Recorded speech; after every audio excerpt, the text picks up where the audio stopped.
Projetos e artigos que marcaram a época. Eu sou Newton Sebraga e aqui estão todas as revistas, centenas delas em que eu escrevi artigos e publiquei projetos.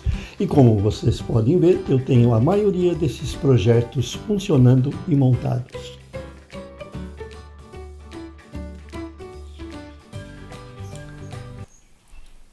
A revista Saber Eletrônica de agosto de 1978, edição número 72, apresentou na sua capa vários projetos de um tema que naquela época estava bastante em alta, que era som.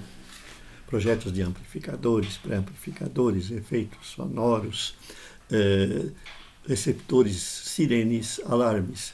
Tudo isso aí agradava muito nossos leitores que gostavam de ver os aparelhinhos falarem, fazer barulho e coisas semelhantes, principalmente aqueles que estavam começando na eletrônica.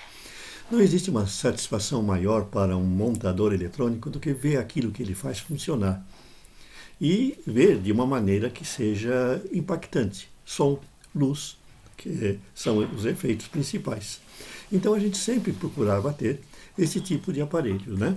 E aquela reedição de 72, com seus aparelhos de som na capa, né? Caixa acústica, nós ensinamos a montar uma, e as chamadas dos diversos aparelhos, ela distinguiu um aparelho que nós tivemos a satisfação de ver os nossos leitores gostarem, montarem e gostarem e utilizarem. Nós fizemos uma luz estroborrítmica. O que é isso aí, uma luz estroborrítmica? Estou vendo aqui na página 39 da revista, né? Onde nós tínhamos a chamada do artigo. E nessa chamada já diz tudo. Vocês têm lá 2 pessoas dançando em um conjunto musical, que era o que predominava na época, com diversos conjuntinhos, certo? Com amplificadores, com seus equipamentos, animando bailes, festas e até alguns crescendo e depois se tornando famosos. E um efeito sonoro que existia nesses bailes, nessa festa, era a luz estroboscópica, né? Aquela lampadinha de xenônio que dá umas piscadas potentes e dá a impressão de que você está com a sua imagem interrompida. O seu movimento ele passa a ser modulado, ele passa a ter uma interrupção dinâmica, né? Hoje se faz isso com LEDs, né? Nós temos os LEDs de alta potência que dão esse efeito. Mas ainda assim, quando se deseja uma potência muito alta, a lâmpada de xenônio é a ideal. A lâmpada de xenônio era um componente caro na época. Então não eram muitos os que podiam comprar essa lâmpada. Nós demos um kit depois, demos circuitos com lâmpada de xenônio. Mas aí a proposta desse artigo, da luz estroborrítmica, era fazer um circuito que pudesse ser montado com poucos componentes e usar uma lâmpada improvisada, uma lâmpada incandescente.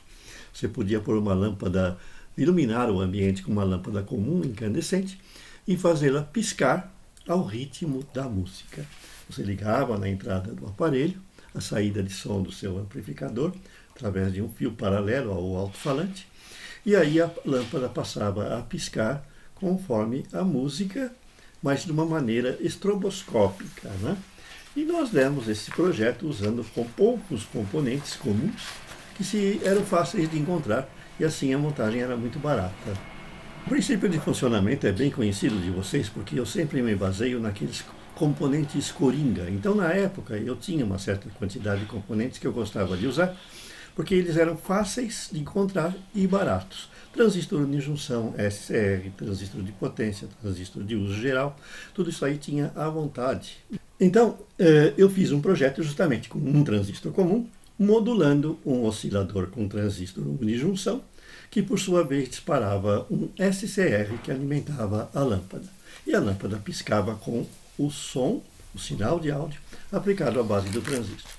É lógico, eu dei o circuito, a montagem em placa de circuito impresso, e havia a opção, sempre eu dava, para aqueles que não tinham muita experiência, da velha ponte de terminais. E a ponte de terminais, é lógico, facilitava bastante a montagem por parte daqueles que eram menos experientes. Se você quiser montar esse projeto, porque ele é viável ainda, ele pode ser montado com facilidade, porque todos os componentes estão disponíveis no mercado. né? SCR, TIC 106, MCR 106, transistor de junção 2N2646, transistor modulador BC 548 ou qualquer outro de uso geral. Então, tudo muito fácil, né, de obter. O mais difícil, por incrível que pareça, é a lâmpada incandescente que está deixando de ser fabricada. Mas, de repente, você pode ligar duas lâmpadas de 40 watts em paralelo, daquelas que se usam em geladeira, usam em fornos, né, de fogões, porque essas ainda são fabricadas, né? O que se deixou de fazer são aquelas lâmpadas incandescentes de alta potência, acima de 60 watts, usadas em iluminação. Então, esse projeto foi um daqueles que fez bastante sucesso na época. É claro, né, que a gente, logo que o pessoal montou e a coisa funcionou, todo mundo queria mais potência, queria outras versões, né?